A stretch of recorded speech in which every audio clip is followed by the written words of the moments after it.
Welcome to Personal Mastery Training. I'm your host, Alvin Brown, former world class athlete turned entrepreneur and consultant. Join us as we learn from guests who have conquered their inner battles and share their journeys to success. Get ready for inspirational masterclasses and thought provoking strategy sessions to fuel your path to personal mastery. Let's dive in. Hey everybody, welcome to another episode of Personal Mastery Training, the Alliance, where I connect with my fellow podcasters and we kind of dissect. If it's your first time listening, we dissect a conversation. We don't own knowledge, we don't own the wisdom. We just want to pitch an idea to you, pitch a topic, we dissect it. You do the rest of the thinking, but we want to get your juices sparked and juices moving here. We call it the meal, the soul food. So we're going to give it to you, nurturing for your soul. Today, Ray brought the main meal, and it's a really good one. So Ray, I'm going to let you dive right into it and give us our topic of conversation. Thank you, brother. What's up? Our growth Yes, seekers. sir. Today, guys, I want to start off with a wisdom, okay? Wisdom that we talked about right before this episode, okay? I'll read it to you guys right now. Power tends to corrupt, and absolute power corrupts absolutely. Okay, what do we mean by that? You have a gift, you have passion, you have something that's completely unique to you, that when you refine it, when you nurture it, when you unleash it, okay, you can totally change your life. You can also change many other people's lives.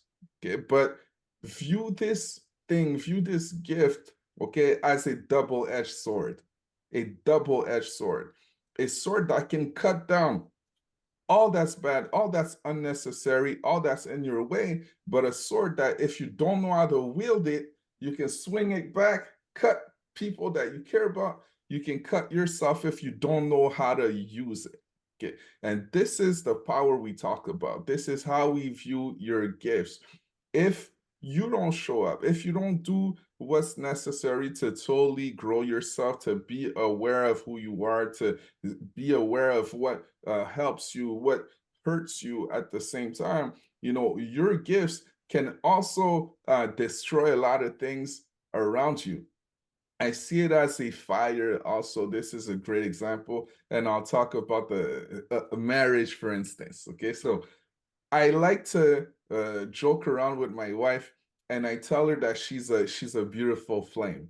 She's this beautiful flame that by what I do and how I treat her, this flame can give me life. This flame can give warmth to our home. I bring things. It can cook magnificent food. It can be the most beautiful thing. But this flame, okay, if I pour the wrong things on there, it could also destroy it could also destroy everything and be a problem for me.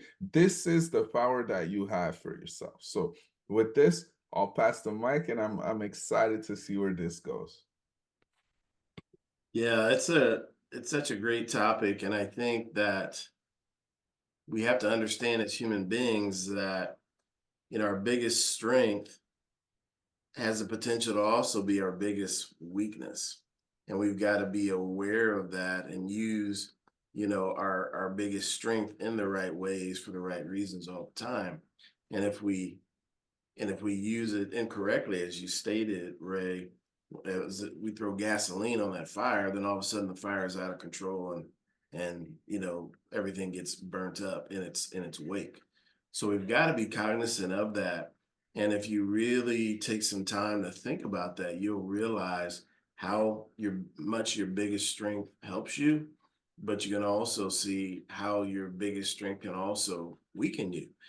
And I remember a friend of mine talking about this, and he said, Dr. Charlie, my biggest strength is my focalness, my focus, singleness of mind, purpose, no distractions. He says, but my biggest weakness is singleness of mind.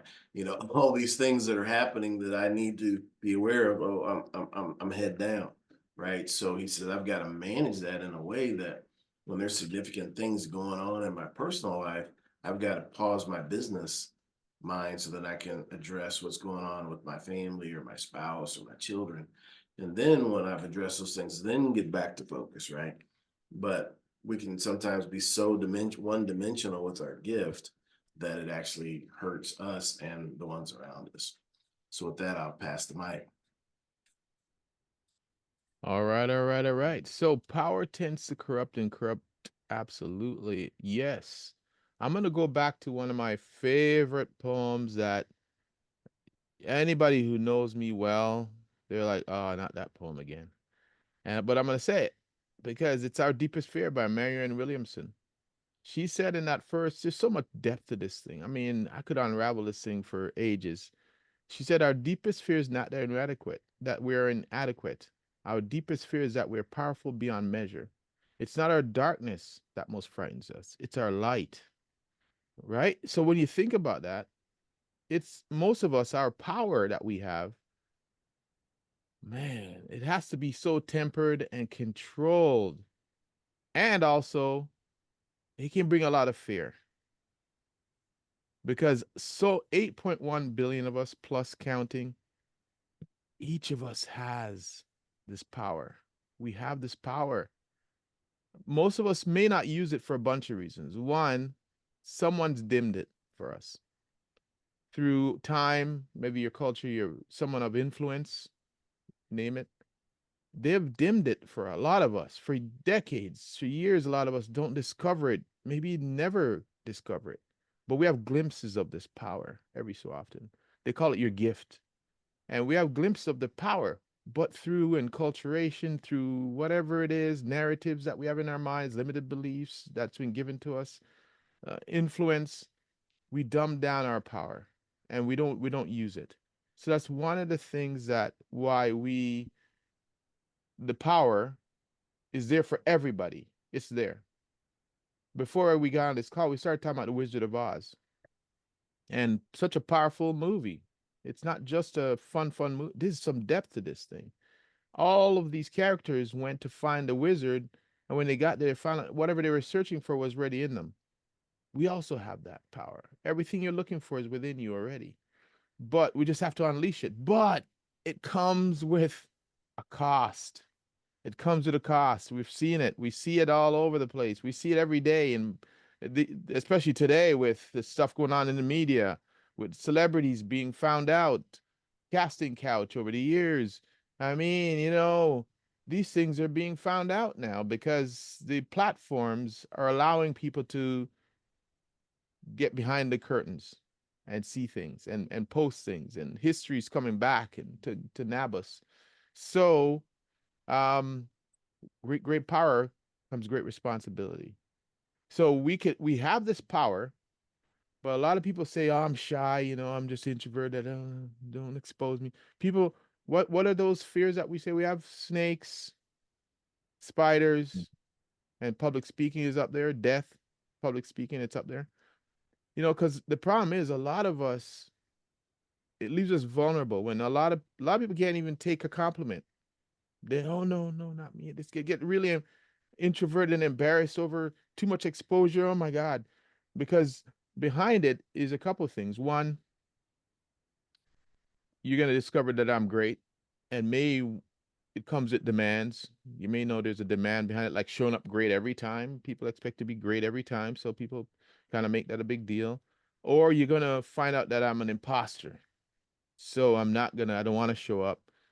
There's so many things that can be unwrapped when you have this potential power that people will find. Money is power, but with money, more money, more problems. So again, you have this money, and people will either want more of you, they want more of it. You're gonna get ripped up. There's so much things that come with it. Fame. As soon as someone starts to climb that ladder, any ladder you want to climb, there's so many crabs in that barrel that's willing to pull you back in, find out what's wrong with you. They want to find your holes. They want to find the holes in your game. You can't be that good. I've seen where The Rock and Oprah during the incident in Hawaii, the disaster that happened in Hawaii. They did a fundraising to raise millions to help them, and I went and looked at the comments. Just interesting. Look at the comments. Oh, if they had money, why are they raising money? They should be giving the money. Well, they should. Oh, so good of them. Look at these people, these rich. They should be. They don't know if these people are giving the money or not. But you see, everyone can't believe you're that. You have good heart. There's got to be something wrong with you. So, power, two sides to it. One, some people never unleash it because our deepest fear is that not that we're not accurate, deepest fear are perfect beyond measure. Second one, some people unleash it but don't know how to control it.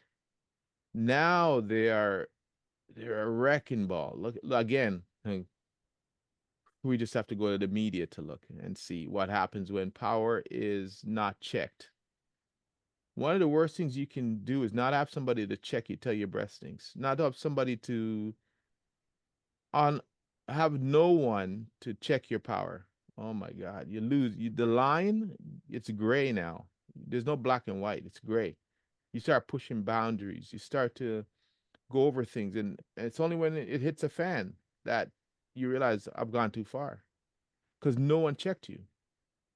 Can you imagine doing whatever someone does and someone who's infatuated with you said, no, no, it's all good. You know what?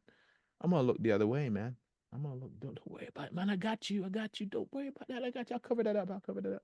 And you're like, oh, okay, once, twice. You're on now you're above, you're unstoppable because no one's stopping you. So human beings don't handle ultimate power very well. We see what happens over time. This is doesn't have to be my opinion. Just take a look at history. So, anyways, that's my 2 cents for now. Lots to this. It's a fire that must be tempered, as you said, Ray, with your wife. Yeah, some great some great partners are out there.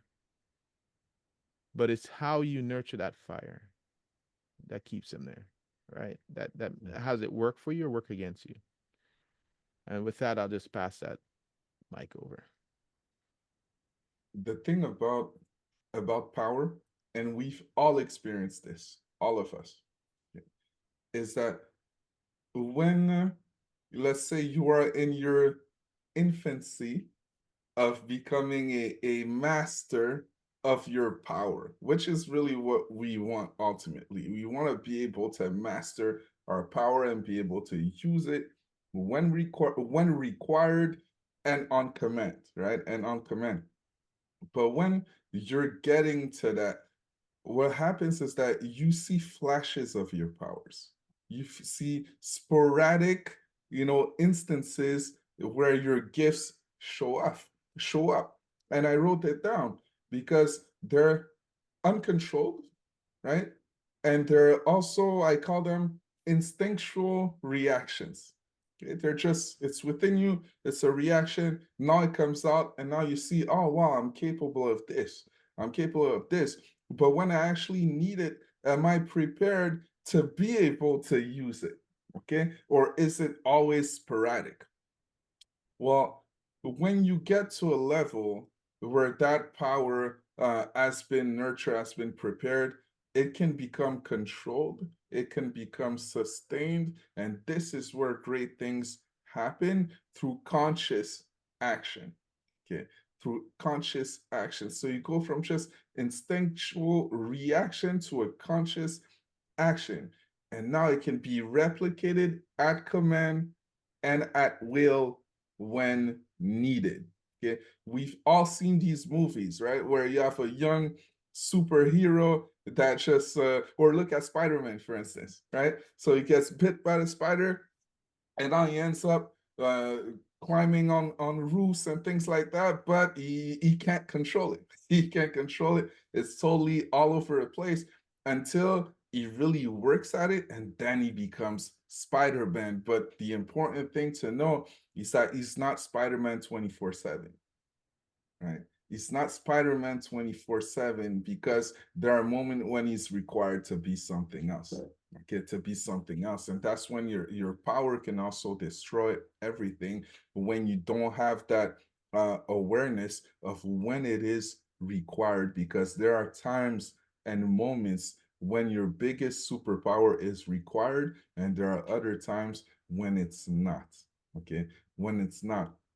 And I'll give you guys a great example of that. I'm into a lot of examples today, but because of committing to a lifelong quest of personal mastery, what happens is that there's a part of me that's very red, as I would say.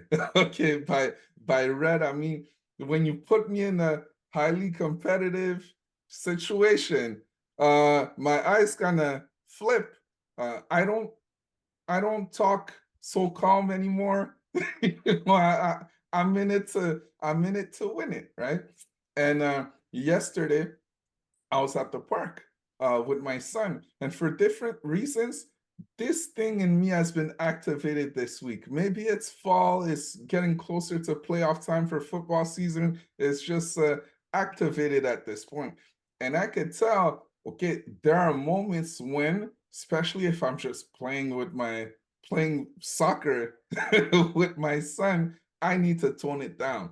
This is not required right now. Okay, maybe it's even too much right now. I need to be aware of that, because if I'm not, what can happen, right? Things can be destroyed, the relationships can be broken. Me myself, I can maybe do something I don't want to do. And that's a prime example of, okay, are you going to be that person that, yes, you have a gift, and because you're highly motivated at this moment, it comes out and now you get the results that you want, but you cannot sustain it. And then you end up continually feeling like you're not living up to who you are, like you can't get the results that you want for the efforts that you put in, just because you cannot control your powers, right? They just react. We want to all get to a point where they can become conscious decisions, conscious actions that we've prepared for, and that we can be Spider-Man when we're called on to be Spider-Man.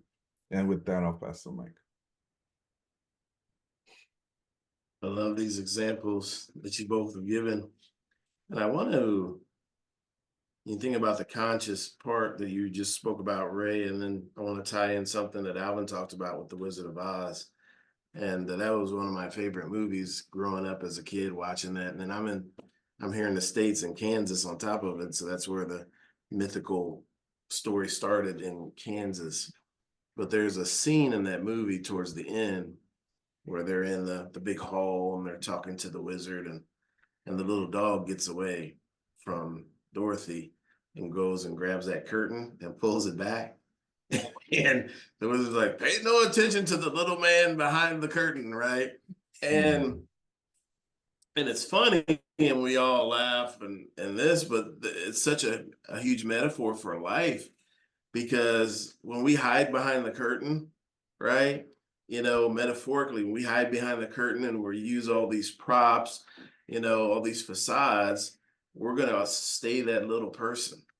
We're never going to grow into who we could potentially be. You know, and he was the Wizard of Oz, you know, but he's doing all this stuff. But really, when he came out of there, look what he did for him after he came out and became who he really was, showed who he really was. And too many people are playing small behind the curtain, right? And that goes into your Marianne Williamson uh, poem as well. Too many people are playing small, they're staying behind the curtain. And I don't know if people will like me if they really see me, and that's something we all wonder. And the wonderful thing about it is that, yes, many people like you when they see you. And when they see you, we're also certain that they like us for the right reasons. You know, they're not liking us from this facade that we're putting up that's not really real, you know, this wizard. So when we show people who we really are, they like us for the right reasons, right? And that's very authentic, right? And the right people like us for the right reasons, which is pretty awesome. So with that, I'll pass the mic. All right, all right. So I think it's Toto, is it, the dog? Yes. Okay. Yes. So, you know, what's interesting about that, again, we can keep going with metaphors. some people say I think too much, but anyways, the metaphor, the dog pulls the curtain down, as you said, and there's behind there is this little old man. You know, this is the problem with hiding behind that curtain for too long. At some point, the curtain's gonna get pulled down, right? And social media again, we'll go back to social media. Social media has been a game changer and it leveled the playing field for a lot of these the curtain, the proverbial curtain. We get to see behind it with a lot of people. That's what's happening right now. The dog's pulling the curtain down, and a lot of this curtain's coming down, and so it Ray talked about instinctual reactions. I quoted that. Every so often, we get a glimpse of our greatness. When you ask somebody, who are you? Our quest, I think, in life, our quest as humans, is to one day, if we get the opportunity, if our life gives us the time in our life. This is why a lot of people, again, I go back to the podcast prior where we talk about age. Oh, don't get old, huh? You wish you do. You wish you do. So let's cut that out. Um, you get a gift. It's a gift to get old because you get at some point you're gonna arrive and go, ah, that's the one thing. That's what I'm here for. This is the gift. This is what I've been dumbing down, as Ray put it, instinctual reactions. Every so often you get a glimpse. The thing you do that lights you up, you know, and it could be something you nothing to do with business or anything, being famous, or no, it could be anything you do that this you get a glimpse of it. It lights you up. Time goes by. You lose track of time. You could do it for free. Oh my God, I can't believe, I get to do this. I get to, not have to. I get to do this thing. For you, child, it might be speaking on stage, right? You wonder sometime when they pay you, go, I'm out of here. I can't believe I got paid to do this because it's what you love, right? Ray, same thing, right? Leading people, myself, my life, actually, my professional life is exactly, I'm blessed. I'm blessed. This time here when I spent with you, it's not I have to. This is I get to. My practice, I've designed it very well. So you get a glimpse of these instinctual reactions. So for those of you out there who are wondering, what am I here for? Start paying attention to what Ray said, the instinctual reactions. They are the key, the pathway that you got to go down. And don't believe that no one's getting, quote unquote, well, yeah, I like this, but no one's getting paid for that. No one's going to pay me. No. I want to reiterate loud and clear. The world pays you for being an original. They will not pay you for copies. No one's going to pay a Rembrandt price. Oh, I got a great copy of Rembrandt. It's 3 million. No, no thanks. But I got the original. Yeah, I'll pay for that. Priceless, they say. So when you get that glimpse of that instinctual reactions, you had them when you were a kid. They've been there. But somehow, again, society gets to us. They dim the light. Oh, you should be a lawyer, a doctor, or whatever. Back in my day, anyways, that was the whole lawyer, doctor, this, that, whatever. Now you can be, it's wide open. So, instinctual reactions, pay attention to them. And then winding it back to power. When you catch them, your goal now is to hone them perfectly at the perfect amount. Imagine if Superman, Superwoman, Spider, whatever, the Marvel character was at every place you go, they're still being super whatever. It's like, oh God, here they are again. Here comes Superman. Jesus, he's gonna come in here and do that Superman's thing. Tired of seeing him. You know what I mean? Like, so you got to be able to control that the right time and the right place and direct that in the right direction so you can enjoy being that person. So power tends to corrupt. and it's got to be checked. It's like your stove at home. There's a reason why there is a dial to it. You turn it, you turn it. Yesterday I put in the oven. The direction said put in these pastries at 350. But I didn't read the instructions. Only after I put them in. I put at 410. It burned it before the inside was ready. The outside was burnt, and I could. So there's a reason why that dial is there. Dial that power in. Dial it in. You got to control it. It'll either, as Ray said, warm the home, cook your food, or it can burn your place down. Absolutely. So you got to dial that in. So with that, I pass it over.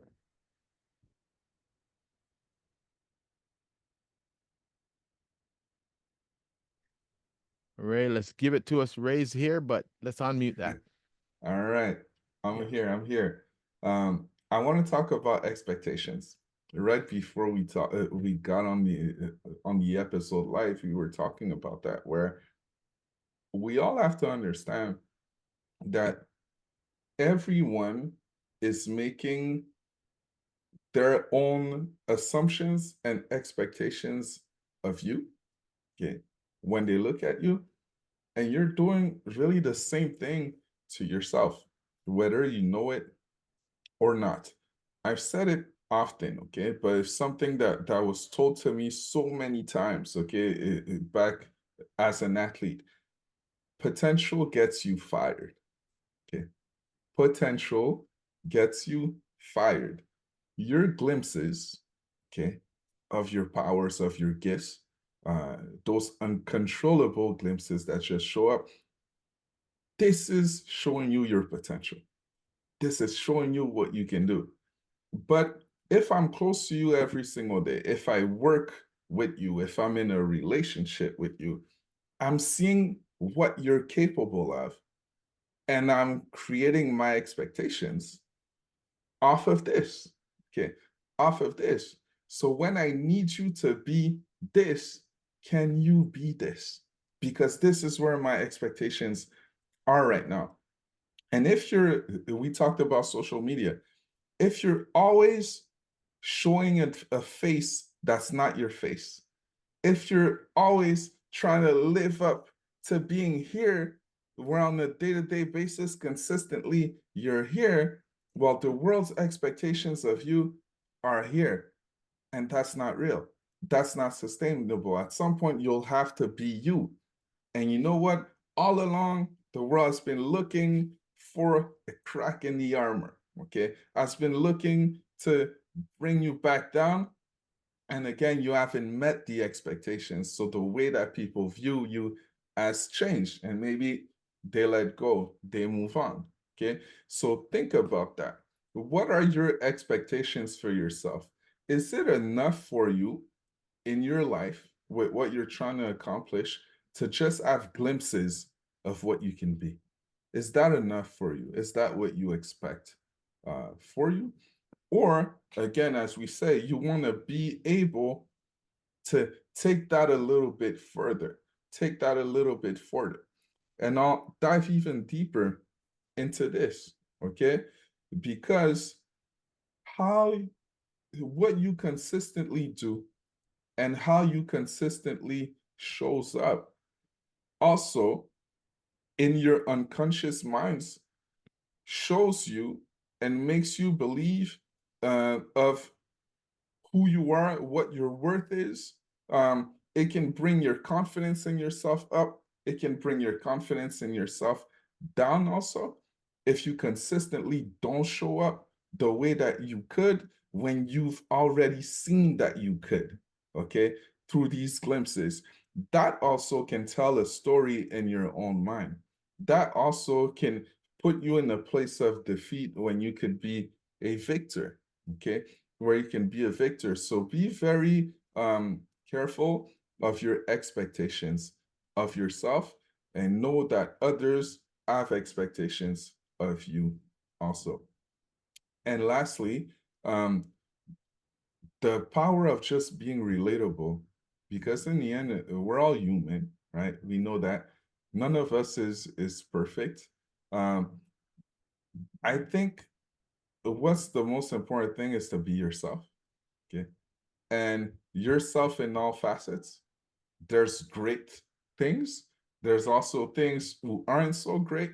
But again, if you're aware of them, if you're relatable, then somebody else can look at you and say, I get that because I lived through the same thing, but you have something that can lift me up, but not to a point where I feel so bad about myself because you're totally perfect and I'm not, you know, and I'm not. And I can't follow something that's totally perfect because I can never live up to that. And we all know that's not real. None of us is perfect. So as you set these expectations, as you show this picture of you are, make sure that it is relatable, make sure that it is real, make sure that you can live up to that, not only for what other people want, but for yourself first and foremost. Okay, for yourself first and foremost, so that the story that you tell about yourself in your mind is a positive one, it's an authentic one. Okay, and I believe that strengthens your gifts, that strengthen your gifts because they come from a real place. They come from a seasoned place also, right? A seasoned place. Again, I'll give one more example. We give a lot of example, but let's say you go to the doctor, as simple as that. You go and you have a doctor who's seasoned, who's prepared, who you know what to expect. So your expectations, okay, they come at this place, but they deliver. They deliver because they didn't overpromise anything. They've been themselves, you know, they've been themselves and they raise this expertise. This is what we all want in the end, right? So with that, I'll pass the mic. It's a great point you make there, Ray. And as you were speaking, I was thinking about when I conduct my presentations, my speaking engagements, my workshops. I've been doing it for a number of years, and depending on the material, there are jokes within the material that are kind of interspersed in there. But I got to tell you that 95% of those jokes that are in there didn't happen on purpose, right? I made a mistake and people laughed, Mhm. right? And then when I said it was a mistake, they laughed even more because I was like, well, that was supposed to be funny. And then they started laughing even more. So I just kept it in the material. And it's just that imperfection that people love that. It's so relatable. But yeah, 95% of the humor that I have in my presentation, it got there because, I made a mistake or something, mispronounced a word, whatever, and people started laughing. And it just happened recently again where and I said something and then they started laughing and then I was like stunned, like that wasn't supposed to be funny, but I'm just gonna roll with it. And Mhm. and they laughed even harder. And it was just, and this is a great moment for sure. So I love that. But it all, the genesis of that, the birthplace of that is authenticity. It's an authentic moment, right? That you can share with the audience and then that's so relatable because as humans, we all know we're imperfect, right? And there's glimpses of our perfection, but the perfection of us as people is actually our imperfection that makes us relatable and things like that. So it's pretty special. And when you embrace your humanity, when you embrace your imperfection, then the world embraces you too. I remember famous comedian years ago. I'm going to date myself a little bit. Was Rodney Dangerfield, right? And his whole shtick, his whole thing with his comedy was his imperfection. I'll never get no respect. I don't get no respect. And he would just go on and on. Every situation, he didn't get any respect. And it was just on and on. And so it was just so funny. But he would just walk on the stage. And his clothes weren't quite right, and the shoes weren't quite right, and his posture and the look on his face. And you start laughing before he even started speaking. And then he just ran with it. And, he was for his time, his era, he was one of the most successful, famous comedians of all time, and I just loved his comedy, but his comedy was centered around his imperfection. Right. And the reality is, the audience, we saw glimpses of ourselves. Oh, that happens to me too sometimes. Oh, that happens to me too sometimes. Mhm. Yeah.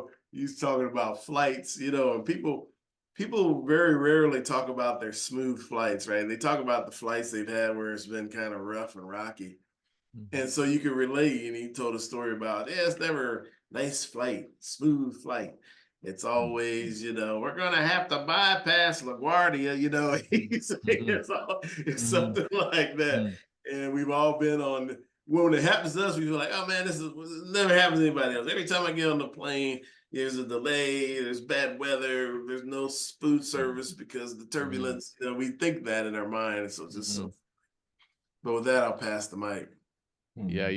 you're going back there, Charlie. Hey, you're getting no respect around here. Yeah, anyways, that's my Rodney Dangerfield impersonation. Yeah, so Ray, I'll start there. Ray, you start about expectations, and I would stretch that a little bit too. And I love the is it your coach that gave you that? The potential gets you fired. Yeah, Yep. yeah, I love that because potential. When you look at that word, it's this thing sitting there waiting to be enacted on. That's all potential. It's a potential.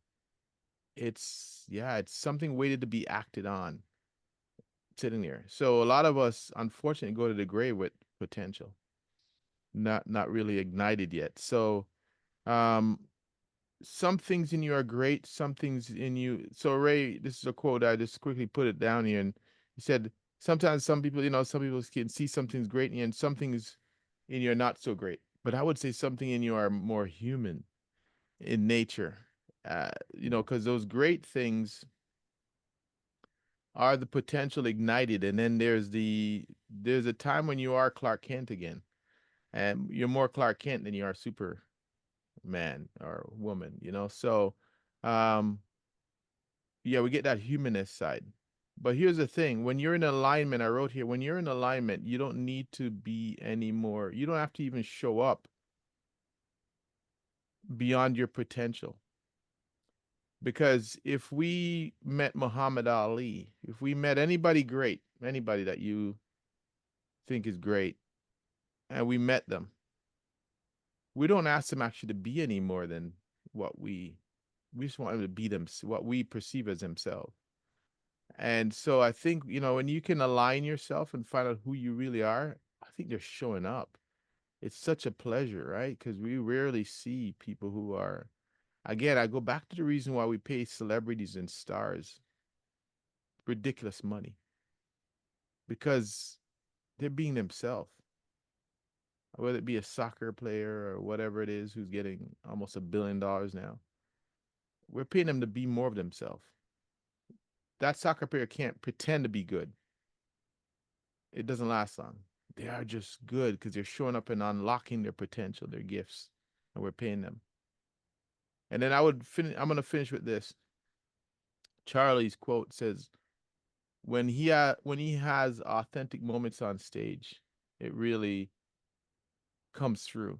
The audience connects. And when you think about speaking, when a lot of us dislike public speaking, it's because we think we are the show. We don't realize that what we're doing is we're having a conversation with an audience and we're sharing things. So when Charlie has those authentic moments where 95% of his jokes are errors or miscues, or that's called connecting with your audience. Because if you and I were at a party talking, you don't want me to be perfect and scripted. Yes, so 93% of the, like, yeah, you want me to say, F if I'm gonna say F, or if you want me to go this, or you want me to make mistake, that's building rapport, because then you see yourself in that person, right? So It's that connection. So this is where, again, Charlie, when you show up more of yourself, and the beauty of getting older and more mature is we get more and more closer to our authentic self. We don't show up as a character as much anymore. We start to really connect because you can see that, Charlie, as you get, as I've known you over the years, you get more and more refined because you're getting more and more. You're letting your mess be a message. You get more refined and so on and so on. And Ray is in that making as well. Ray, when Ray gets our time, he'll be a dangerous man. So, Right. anyways, with that power, what a gorgeous energy, but don't you have to learn to use it properly, or else, man, what also destructive energy. So with that, I'm gonna say we wrap this. Anybody else has anything to share, Ray, before we put a bow on this? The only thing I'll add, um, maybe that's a little trick that I'll use much more myself. But the importance of even having mantras, Yes, yes, okay, all the above. just to remind ourselves of all that we are. Because if there's one thing I'm taking away from this conversation is that our authentic self is really our greatest self. Okay, so and as human men, women, uh, we are human, but we are also that mountain. Okay, we are that afraid little child. Sometimes we're all of this, all in between.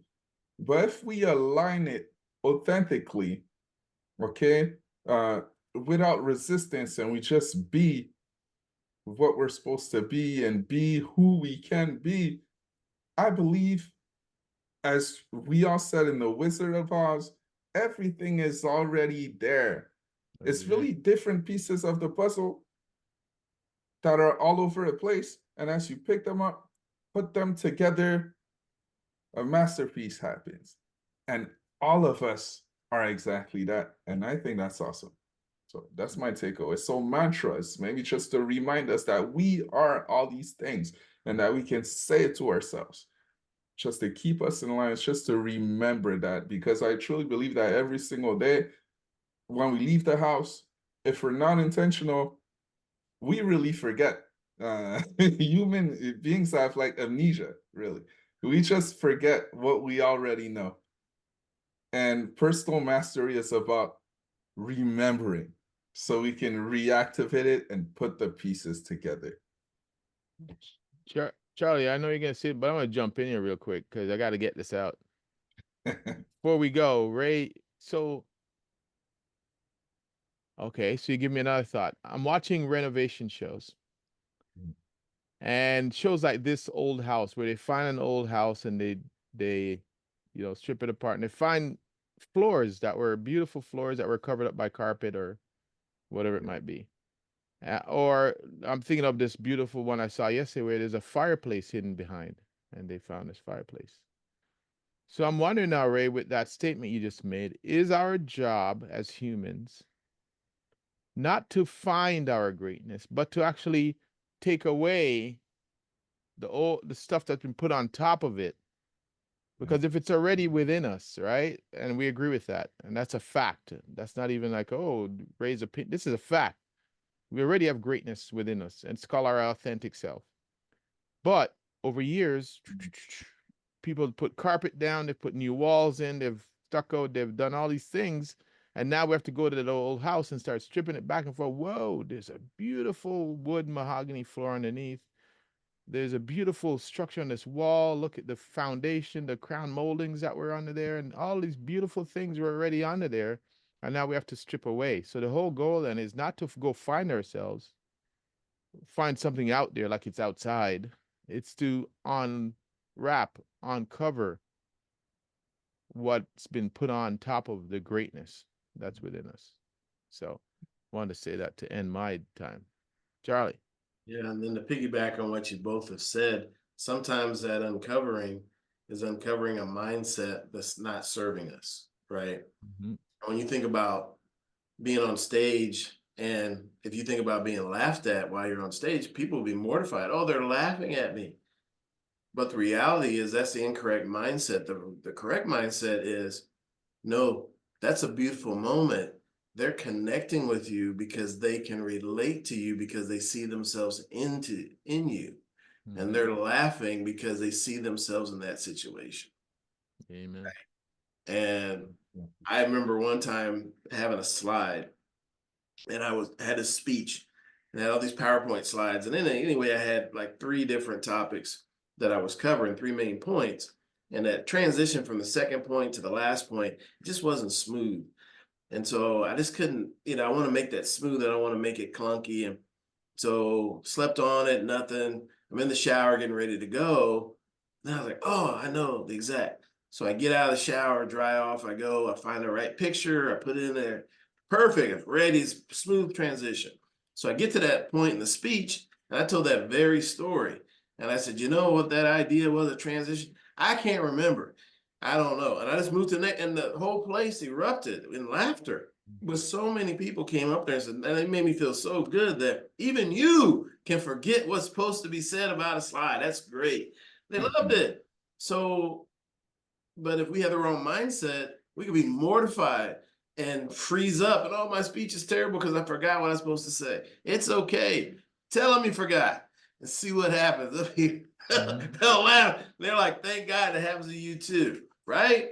And so our mindset can keep us from our greatness and from enjoying some beautiful moments. It's the same moment, right? But enjoying it because you understand where it's really coming from. They're not laughing at you, they're laughing with you. Now they can relate to you. And I want to talk to you afterward. Hey, Ray, man, I can't believe it. That's so awesome that you said that. Yeah. So with that, I'll pass the mic. Absolutely. Absolutely. And and I was just gonna say there's a sweet spot to that. You can't be doing that too much, but you have to earn the right now to be Yes, fallible. Right. So exactly. That it was one anyways. slide. Right? Yeah, exactly, You're right. It exactly. can't be a comedy of errors. Right, I right. mean, It has to be that like, sweet. It's just this this sweetness, this sweetness. right? So that is it for now. So with that, my friends, my listeners, and my alliance, we're gonna, as usual, we're gonna choose one word that and I'm asking the audience as well to choose what, as my mentor would say, one idea well executed would change your life. So what one thing out of this, what one word are you leaving with, my fellas? Dr. Charlie. I'm gonna say embrace Mm. that man, that woman, that young man, that young woman that you see in the mirror. Embrace him or her. Embrace them. It's Mhm. you. It's you. Embrace who you are, all of you. Embrace it.